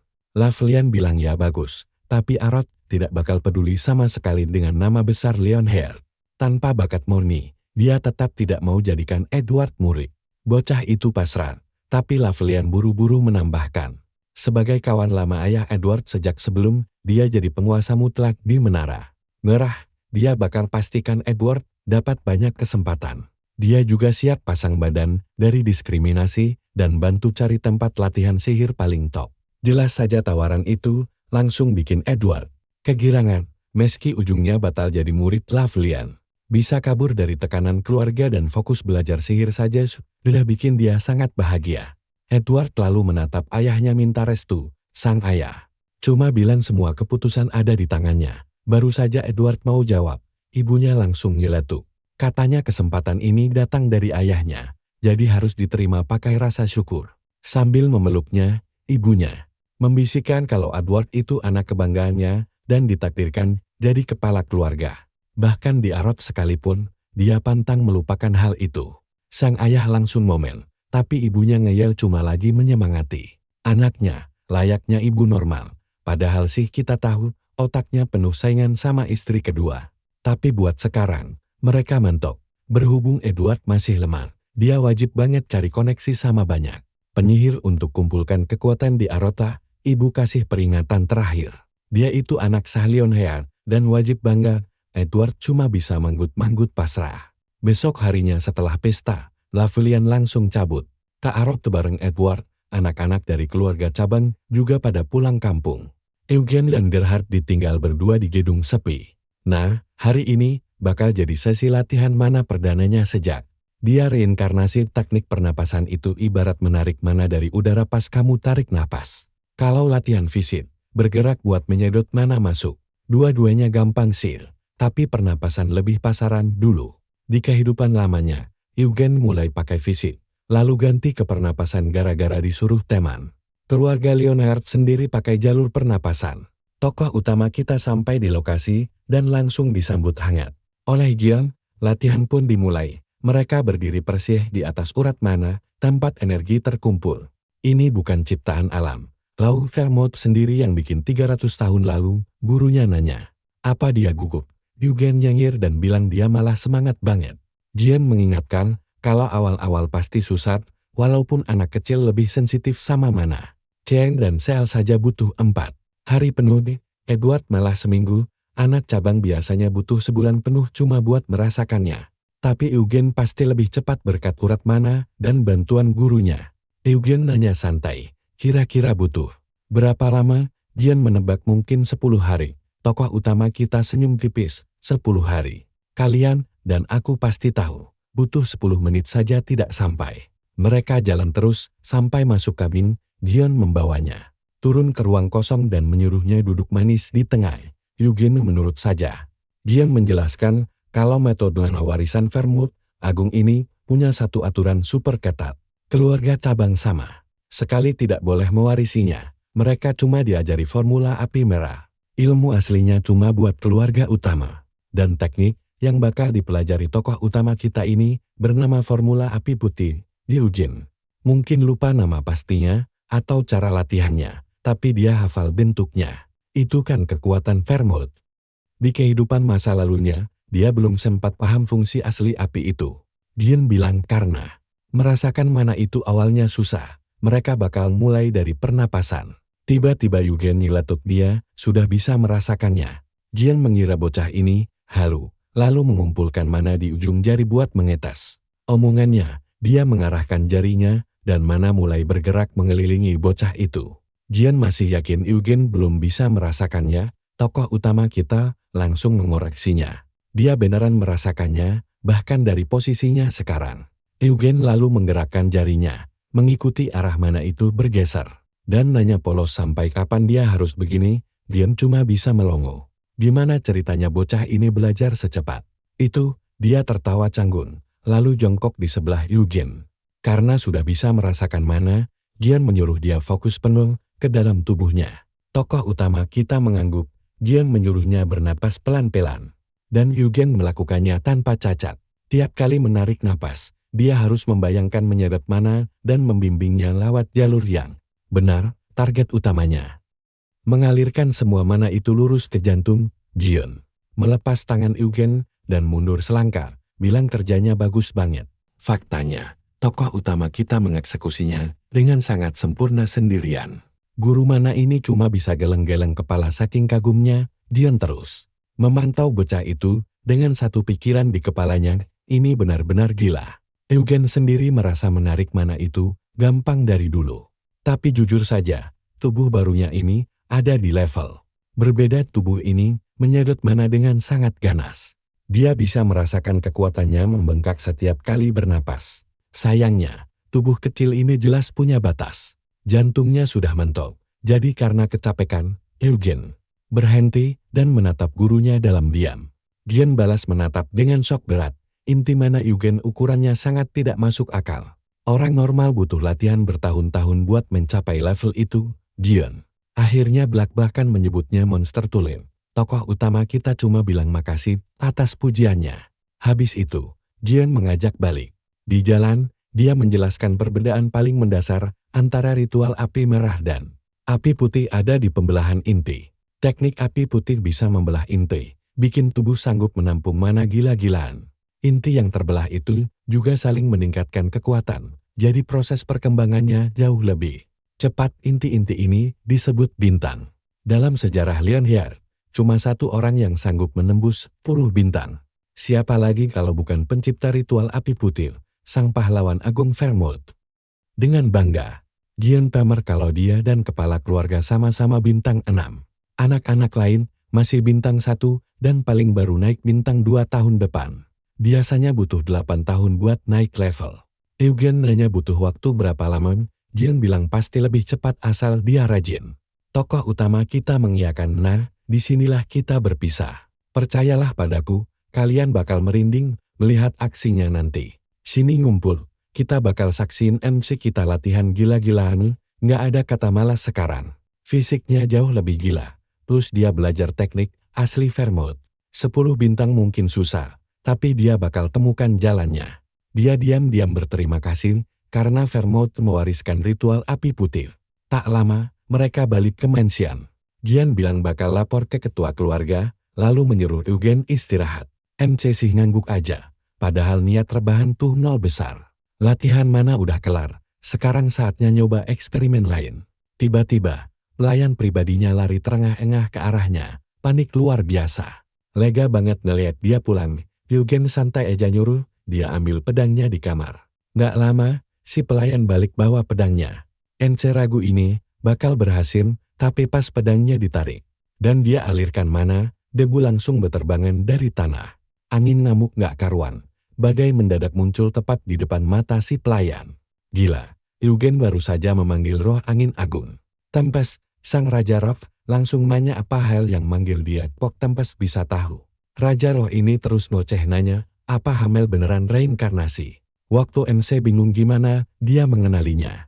Tempest bersumpah dia takkan lupa jiwa rekan Vermouth. Waktu boleh berlalu, fisik bisa berubah, tapi jiwa itu abadi. Sudah lama sejak pedang itu memanggilnya, makanya dia sangat penasaran. Waktu keturunan Vermouth memakainya, terus dia merasakan jiwa HL.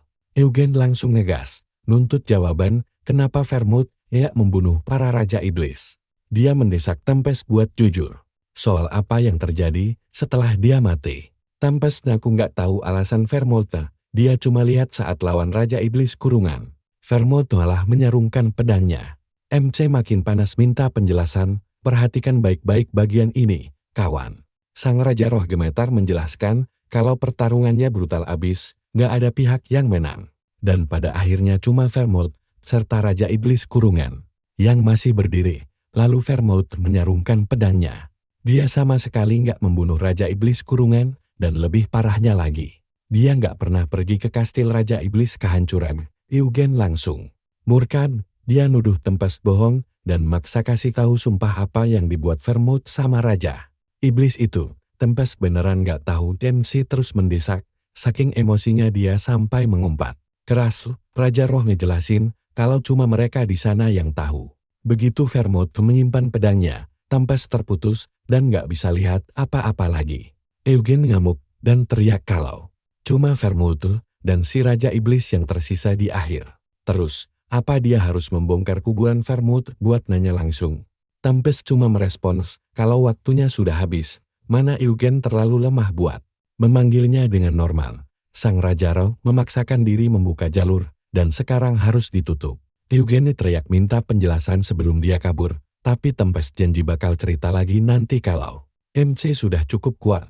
Tepat saat itu, fisik MC mencapai batas, dan dia tumbang. Si pelayan histeris lihat dia pingsan sampai mimisan. Nanti, Eugen terbangun di kamarnya dengan sakit kepala luar biasa, efek samping kehabisan mana, roh mengingat manusia dari jiwanya.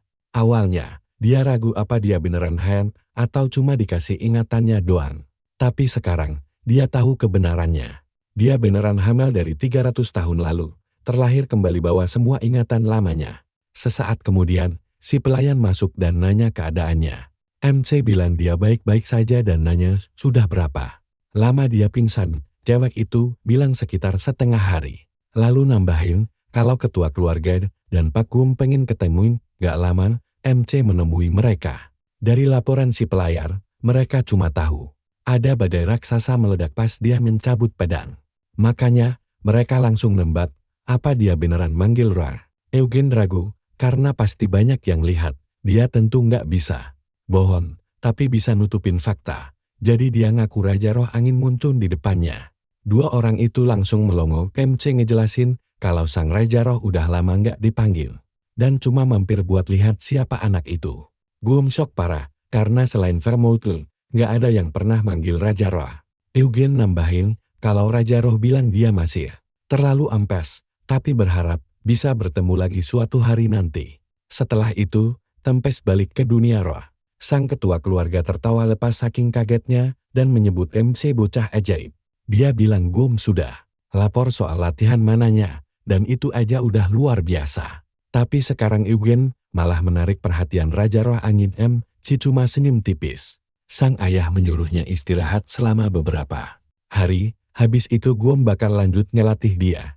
Gum awalnya mau pergi jalan-jalan, tapi sekarang bakat MC jadi prioritas. Eugen berterima kasih walau dia merasa nggak enak karena merepotkan. Waktu mereka, Gum langsung menolak pikiran itu. Dia memang ngebet mau mengajari MC sendiri. Dia juga bilang bakal melatih Cil dan Sel bareng MC, didukung penuh ketua keluarga. Ayahnya cuma berharap anak lain bakal jadikan ini motivasi. Nggak lama si cewek meledek kakaknya, bilang Eugen dapat 1 bintang di upacara api putih. Si cowok sok tahu dan pura-pura nggak peduli. Cewek itu terus memanas-manasi, mengingatkan betapa lamanya proses mereka dibandingkan dengan MC. Kakaknya ngeles kalau mereka menyelesaikannya dalam sebulan, yang mana masih jauh lebih cepat dari hampir semua leluhur, tapi adiknya ngingetin kalau Eugen kelarin itu cuma dalam sehari. Kalian pasti setuju denganku, bakat MC emang nggak ngotak. Cukup sudah, mereka langsung bentrok pedang. Nanti, di kamarnya, MC bangkit, mengambil pedangnya dan manggil roh, dengan mananya sekarang. Cuma roh rendahan yang sanggup dia panggil. Dia langsung nanya ke roh kecil itu, apa rajanya ninggalin pesan, tapi nggak ada jawaban sama sekali. Roh rendahan kayaknya memang terlalu bodoh buat bicara. Kesal, Eugen menyuruhnya balik dan mengancam Raja Roh, kalau dia berani bohong, MC bakal bunuh diri. Peri itu jelas nggak suka, dia terbang di atas kepalanya, lalu ngilang. Eugen teringat kembali ke Kastel Helmut. Cuma Vermouth dan Raja Iblis Kurungan yang tahu soal sumpah rahasia itu. Suatu hari, dia harus kembali ke Helmut. Dia juga harus ke arat kampung halaman Sina, uras rumahnya Anis, dan roar tempat molam. Tapi dengan fisik bocah ini, perjalanan sejauh itu sangat mustahil sekarang. Tapi, suatu saat dia bakal bongkar semuanya. Dia punya rencana rahasia. Waktu berlalu cepat. Eugen Leonhard kini berumur 17 tahun dengan otot luar biasa. Bahkan dia sendiri kaget melihatnya. Saat ini, dia udah tembus 3 bintang di teknik api putih. Tapi itu masih kurang. Buat maksimalkan tubuh monster ini, dia butuh lebih dari sekadar skill dari masa lalunya. Makanya pas keluar dari mansion Leonhard, dia ngomong mau ke Arat buat belajar sihir.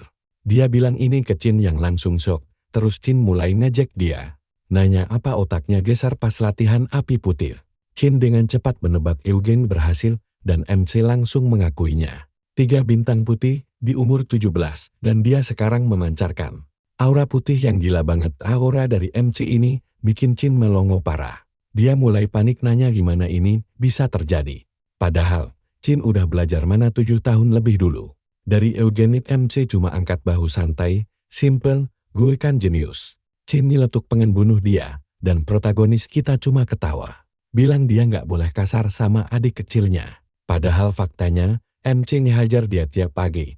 Tapi itu murni, karena Chin terus nantangin. Fakta tetap fakta. Masih kesan, Chin nanya kenapa Eugen ngebet ke sana buat belajar sihir. Dan ngingetin nasib buruk kakak tertua mereka. Hell, dia pergi ke arah belajar sihir. Tapi habis upacara, bakatnya terbukti ampas banget sampai gagal jadi murid Tuan Lavelian, kakaknya itu. Cuma masuk menara meran lewat orang dalam, dan tetap aja nggak ada hasilnya. 4 tahun berlalu, dia paling cuma luntang-lantung di sana. Omongan ini bikin Eugene meledak. Dia nggak bakal biarin Chin ngehina kakaknya kayak gitu. Chin negas balik, nyuruh MC jangan sok tahu segalanya. Terus dia bilang, kalau MC beneran ke arah T, Sel pasti bakal sedih banget ditinggal. Eugene meledek balik, nanya apa maksudnya Sel yang jarang ngomong, latihan sendirian, dan ansos itu. Terus dia balik badan, dan bilang, ya nasib dia lah. Setelah itu, protagonis kita pergi menemui ketua keluarga, pasti mau pamer pencapaian 3 bintangnya, dan minta izin cabut ke menara sihir. Chin cuma bisa menendang pedangnya kesal. Gimana menurut kalian? Perjalanan MC berikutnya pasti makin gila. Sini kumpul. Kita lihat kelanjutan karakter utama kita yang bikin semua orang sok berat. Sang ketua klan benar-benar melongo waktu dengar permintaan Eugene. Dia pengen pergi ke menara sihir buat belajar. Ayahnya hampir gak percaya. Belum pernah ada yang mencapai tahap bintang 3 di umur segitu. Kalau terus begini, dia bisa tembus bintang 4 sebelum dewasa. Karakter utama kita lalu menjelaskan, saat berhasil menembus bintang 3 hari ini, dia mendapat sebuah pemahaman baru. Dan sekarang dia merasa diam terus di rumah utama nggak akan bikin dia berkembang. Dia ingin belajar banyak hal, dan meski belum tahu apa punya bakat sihir atau tidak, belajar di sana bisa bantu dia pahami mana dari sudut pandang yang beda.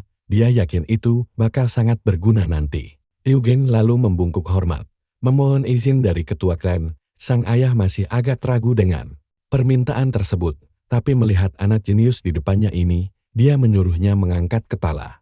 Sebagai pemimpin keluarga, dia pantang menghancurkan semangat belajar seseorang. Jadi dia pun menerima alasan Eugene, asalkan karakter utama berjanji dengan sungguh-sungguh untuk tidak pernah menyentuh ilmu sihir hitam. Di Arot, ada menara hitam tempat para penyihir hitam berkumpul. Zaman sekarang, orang-orang sudah tidak menganggap mereka terlalu berbahaya. Dan citra mereka juga tidak seburuk zaman dulu. Namun tetap saja, keluarga Lionheart adalah keturunan Vermouth. Dan mereka punya aturan ketat melarang sihir hitam. Karena Eugene dari kehidupan lamanya, sudah sangat paham soal Raja Iblis dan penyihir hitam. Dari 300 tahun lalu, dia menyuruh ayahnya tenang saja. Eugene juga benci sihir hitam. Setelah keluar dari ruangan ketua klan, Eugene mendengar ketukan dari kamar sebelahnya. Sebuah suara memintanya ngobrol sebentar. Eugene tanya kenapa dia gak keluar aja, tapi cewek itu bilang gak bisa. Dia habis latihan dan badannya bau keringat. Ternyata itu Cil yang nanya, apa Eugene beneran mau ke Arotel? Saat ini, Cian udah ngasih tahu semuanya, termasuk soal bintang 3. Makanya dia kepo kenapa Eugene pergi. Eugene cuma jawab mau belajar sihir. Cil langsung mengingatkan kalau mereka sudah punya sihir roh di sini. Kalau perlu, keluarga bisa mendatangkan penyihir dari ibu kota buat ngajarin dia. Terus Cil nambahin, pas dia pergi, Cil mungkin bisa menyusul kekuatannya. Eugene santai aja. Itu malah bikin duel mereka nantinya makin seru. Dia bahkan bilang udah lama banget mereka gak latih tanding.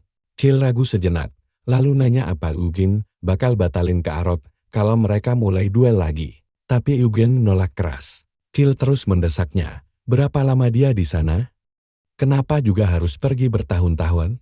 Dia bilang hidup bakal jauh lebih susah kalau Eugene ninggalin rumah, bahkan bawa-bawa soal ayah kandungnya segala.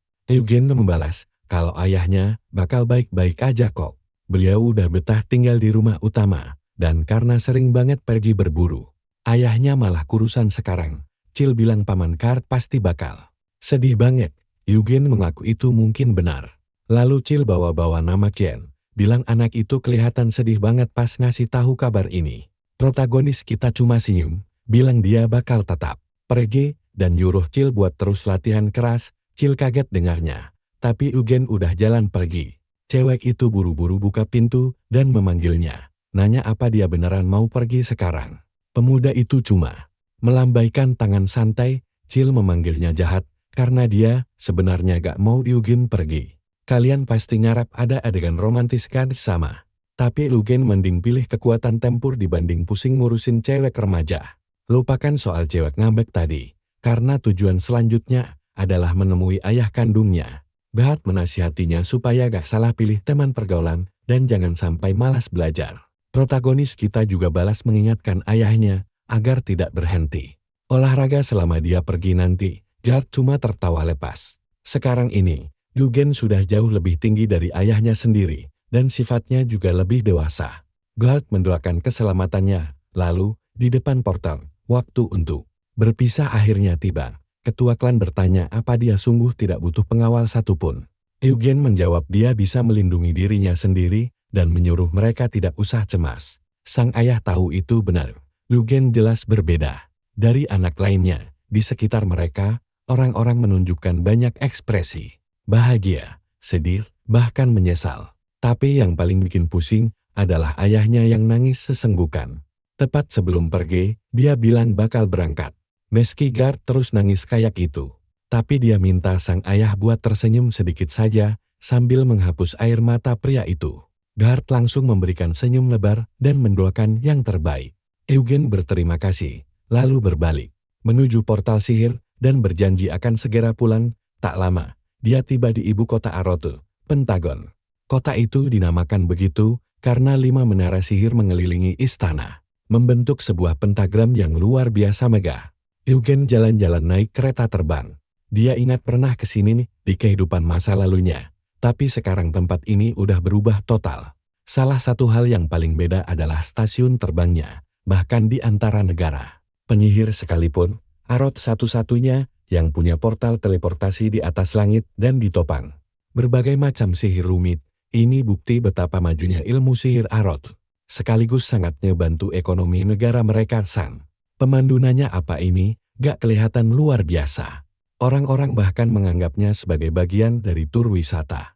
Pentagon punya lebih dari 15 stasiun terbang. Semuanya dibangun oleh Sina Merdane yang legendaris. Eugen nanya apa? Kereta yang mereka naiki ini juga buatan Sina. Si pemandu membenarkan dan bilang supaya Eugen santai aja. Walau dibikin ratusan tahun lalu, perawatannya rutin kok. Jadi kecelakaan itu sangat amat jarang terjadi. Eugen menyebatin tajam, berarti kemungkinan celakanya tetap gak 0% kan.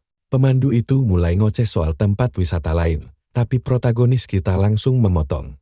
Dia bilang tempat pertama yang ingin dia lihat adalah mansion mewah milik Sina. Si pemandu langsung bersemangat, bilang itu pilihan yang super mantap, dan mereka langsung tancap gas ke sana. Di jalan, dia mulai cerita sejarah 300 tahun lalu. Setelah pulang dari Kastel Raja Iblis, Sina Merdane sukses menjadi master menara termuda di seluruh Arot. Patung perunggunya berdiri megah di alun-alun menara hijau, dan mansion itulah tempat tinggalnya sampai akhir hayatnya. Lalu sekitar 200 tahun lalu, Sina mendadak ninggalin surat yang bilang dia mau pensiun dari semuanya. Eugen nanya, apa beneran gak ada yang tahu dia pergi kemana? Pemandu itu membenarkan. Banyak penyihir hebat Arot, bahkan murid-murid Sina sendiri, udah berusaha mati-matian mencarinya. Tapi hasilnya nihil. Dia bilang sayang banget Sina ngilang pas hari ulang tahunnya. Terus pemandu ini pamer teori konspirasi buatannya sendiri, dan mikir kalau Sina mungkin diam-diam masuk ke alam iblis. Eugen bingung dan nanya alasannya. Pria itu menjelaskan kalau 200 tahun lalu adalah peringatan 100 tahun kematian Hamil. Dia bilang Sina selalu, "Nah, dengerin bagian ini, karena rumornya makin ngawur." Si pemandu ngomong dengan wajah merona kegirangan.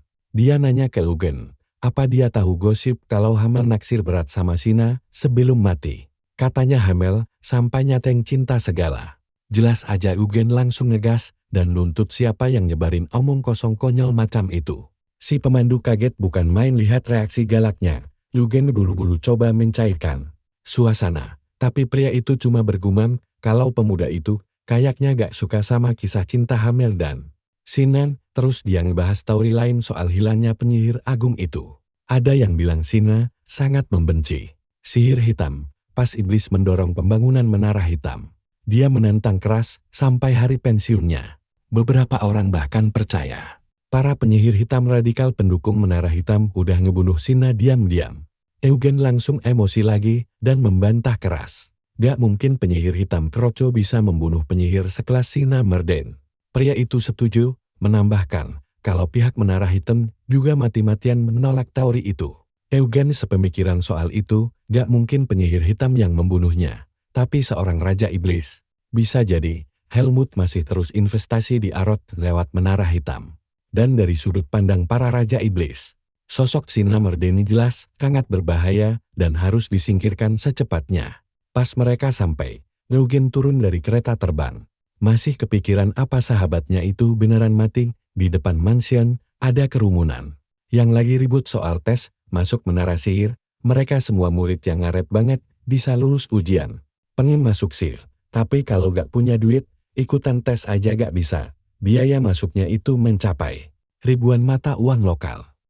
Jadi mereka cuma bisa meratap di luar. Di taman, Eugen nanya kenapa harga tiket masuknya mahal gila. Si pemandu bilang, banyak orang tetap rela bayar demi bisa masuk ke dalam. Katanya ada mitos populer, kalau kamu berdoa di depan lukisan Nona Sina di aula utama, kamu pasti otomatis lulus ujian menara sihir. Terus si pemandu menyerahkan kartunya ke penjaga. Saat si penjaga lihat Margalion Yard, dia panik bukan main dan buru-buru buka gerbang sambil minta maaf. Berkali-kali, begitu Eugen masuk, si pemandu pamit nunggu di luar dan nutup pintunya. Akhirnya, sang protagonis kita. Akhirnya kita lihat sendiri tempat tinggal Sina. Pemuda ini takjub sama gedenya rumah tersebut. Lalu ingatan masa lalunya soal Sina mendadak muncul. Percayalah, kelanjutannya bakal gila banget. Pastikan kalian tonton terus. Ayo ikut denganku ke masa lalu sebentar. Saat itu Sina bertanya apa rencana hamil setelah perang usai. Pertanyaan itu bikin dia kaget. Gadis itu bilang, mereka sudah mengorbankan masa muda di sana. Jadi mereka harus menikmati hidup setelahnya. Tapi Hamel tidak pernah berpikir sejauh itu. Molan bahkan pernah bilang, ia ingin menjadi seorang raja, dan Hamel mengejeknya gila. Buat apa repot begitu? Sina langsung menyuruh Hamel diam. Bagaimanapun, semua orang berhak untuk punya mimpi. Hamel bertanya, apa gadis itu sedang mabuk? Karena biasanya itu kalimat andalannya. Kesam, Sina bilang dia serius, jadi Hamel balik bertanya apa impiannya. Pertanyaan itu membuat Sina mati kutu. Dengan wajah memerah, dia perlahan bilang ingin hidup normal seperti orang lain. Menikah, punya anak, bahkan menimang cucu suatu hari nanti. Dia hanya ingin bertemu pria baik, menikah, dan menua dengan damai. Tapi sayangnya, apa masa depan itu benar-benar didapatkannya? Mengingat hal itu, Eugen mengulurkan tangannya. Tapi penjaga di sebelahnya langsung membentaknya untuk tidak menyentuh apapun. Tokoh utama kita mundur dengan frustrasi dan pergi ke tempat lain. Dia lalu turun menuju ruang baca raksasa di ruang bawah tanah. Sekarang perhatikan baik-baik. Eugen sangat yakin Sina pasti meninggalkan suatu petunjuk di sana. Tapi penjaga itu kembali melarangnya menyentuh apapun. Jadi yang bisa dia lakukan hanyalah melihat deretan judul buku. Tiba-tiba dia teringat kalung dari brankas beserta ingatan palsu itu. Dan mulai bertanya-tanya, apa semua itu cuma kebetulan? Kalung itu sepertinya bereaksi pada jiwa Hamel. Sama seperti sang Raja Roh yang langsung mengenalinya. Pasti ada campur tangan seseorang dalam reinkarnasinya ini. Dan jika itu ulah Sina, dia pasti meninggalkan tanda. Jadi, Eugen kembali menatap lukisan di dekat pintu masuk. Setelah menggeledah semuanya, hasilnya nihil.